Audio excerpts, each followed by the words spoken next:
Hintervale. Bane of Wargamers. This one's been brutal, man. I should have just stuck with Night Watch. Last time, William Heth Jr. died scouting out the Ogre Slavers. Well, what we've since come to find out is the Ogre Slavers. Let's lock that in. There we go. No more weird focus issues. William Heth III has come to avenge his father and his grandfather. As you can see, plain old Gwyn, he's slow in the next battle because he got injured in his scouting mission. So we're going to send, I asked you guys, what do you want to do? A couple of good suggestions. Hey, maybe the ogres are mistreating the owlbears, and if we rescue them, they'll fight for us, and we can kind of power through that way. Maybe we should go back to Owlbear Town because it's cleared out by the ogres. But you know, I'm seeing mixed results for scouting out 3 and 6, and I'm thinking, why don't we go ahead and at least scout out 3 and 6, and then we'll know what we're facing. Now, we're not going to be able to go up to any of these other locations until we clear something around here. So, as usual, what we're going to do is roll 3d6. All right, you can kind of hear a little bit of noise entering there. Unfortunately, the noise was just too bad. I have to go back, and we're going to do a nice play-by-play, but I want you guys to know this is all legitimate. This die roll you see here is the die roll. The orange die is for who is going to go scouting. The red die means, oh, look, on a 1, whoever it is dies. Now, it would have been the doggo, Caleb, but wait a minute. You can't send a dog because he's not going to be able to bring any information back to you. So instead, that's going to be one of our minions, one of our nameless minions. Boy, I'm glad we didn't name them. I would have felt extra bad for having them die. The green 4 die means that we did discover some information. And now I'm going by memory again for a couple of days. So what we need to do is flip back to our chart for the random locations. And the question is, are we looking at 3 or are we looking at 6 here? Why don't we go ahead and roll a die, and you 50-50 chance, right? I forgot to say what our nameless minion was sent out to scout, but it's going to be number 6. Oh, I should have, look at this, I got a great pack of cards. I should have done an unboxing. I could have done a whole 20-minute video. So these are playing cards, and as you can see, they're still in the foil, or the cellophane. Friend of mine, old school Hawaiian brother, he's the guy that I painted the Hawaiian miniatures for, and he said, oh, when he found out I was using cards to randomize stuff for the games, he said, I got to get you a special deck. And he did. As you can see, this is, it says on the side that this is the Kalakaua royal family cards, basically. And I haven't opened them up. At this point, now I have, obviously, it's been a few days because I'm recording this audio a couple of days later, but I had no idea at the time whether this was like full of scantily clad hula girls or whatnot. But don't worry, it's perfectly safe. These are, you know, I guess, what would you call them, authentic Hawaiian playing cards.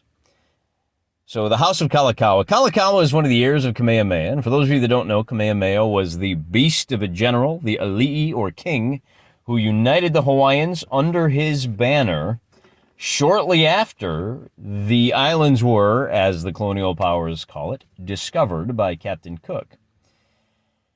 Kamehameha was a beast of a man. He fulfilled one of the Hawaiian prophecies. He picked up a stone that was prophesied to be whoever lifts the stone shall be the king of all the islands. And he deadlifted it's like 600 pounds. The man was like 7 feet tall, legitimately. And not just like, oh, you know, he was a mythic figure and he could shoot lightning out of his eyes. No, he was a beast.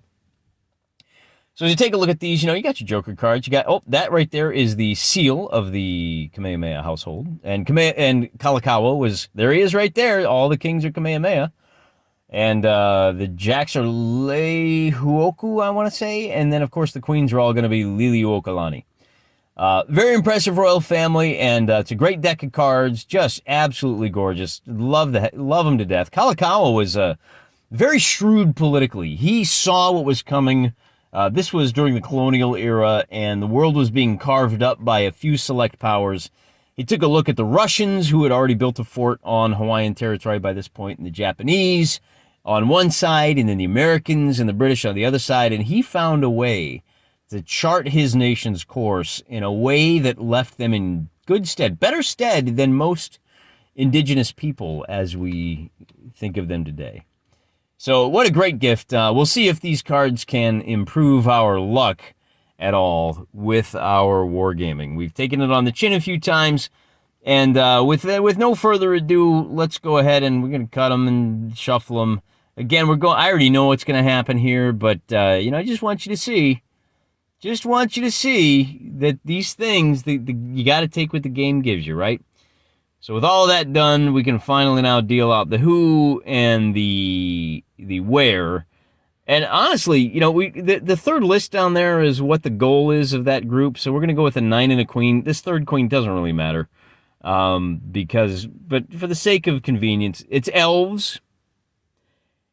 And, here's the die roll where we determine that it's going to be, we're going with number 6. We're going to go ahead and scout number 3 here shortly as well. And we scout out number 6. The queen says that there's a barrow mound, so just off of the old road is a barrow mound. And the elves that we encounter are explorers, so I guess we'll do like a straight-up fight, us versus the elves, and maybe just go even Stevens on the numbers. Give us a little bit more of a fighting chance than we've seen lately. And with that out of the way, we can go ahead and turn our attention to number 3. We're going to go ahead and scout. And that way you guys have, 4 different choices, right? Do you want to go after the ogres? Do you want to go after the owlbears? Some great suggestions on how to tie those together. Maybe the owlbears are all captured by the ogres and that village is empty now. But let's go ahead to give you guys a better appreciation for what your choices are. We're going to roll the dice for number 3. And, on a 1 or 2, it'll be Will Heth on that orange die. On a 3 or 4, it will be our archer, Zantonio, and on a 5-6, it'll be the second minion. As usual, the green will be the how much information is recovered, and on a low result on the red die, it's going to be bad, and on a high result, it's going to be good. So we roll the dice, and we get all the information, but William Heth III dies in the process.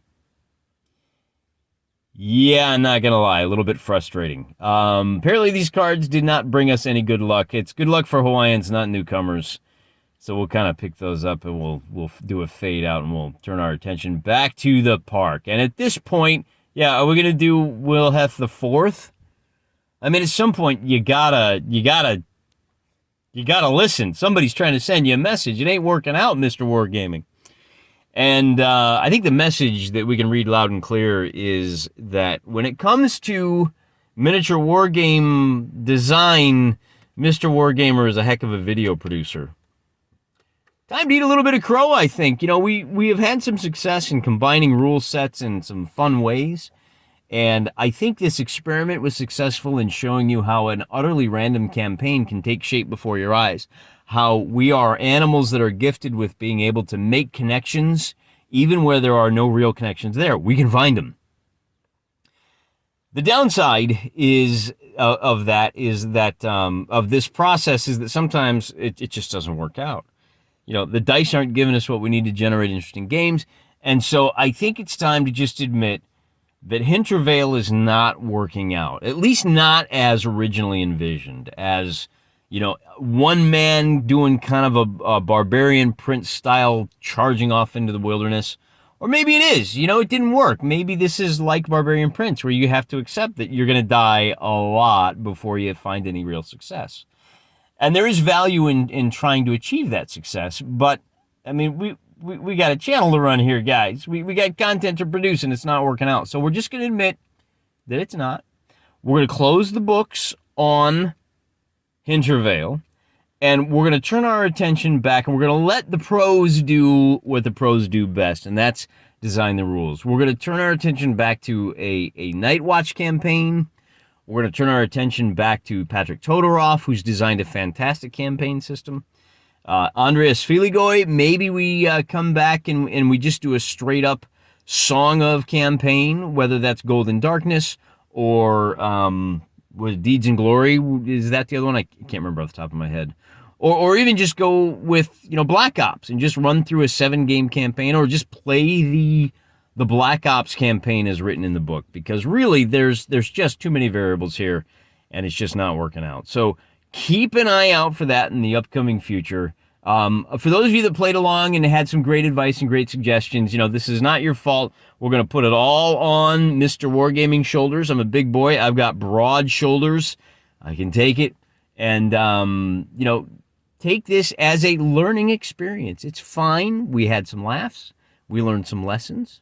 And we know to get out, well, the getting's good, and that time is now. So really did enjoy this process with you. Thank you to Will Heth Heth Will, for lending his name to our failed emperor, and we'll see you the next time. Until then, remember, I'm praying for you.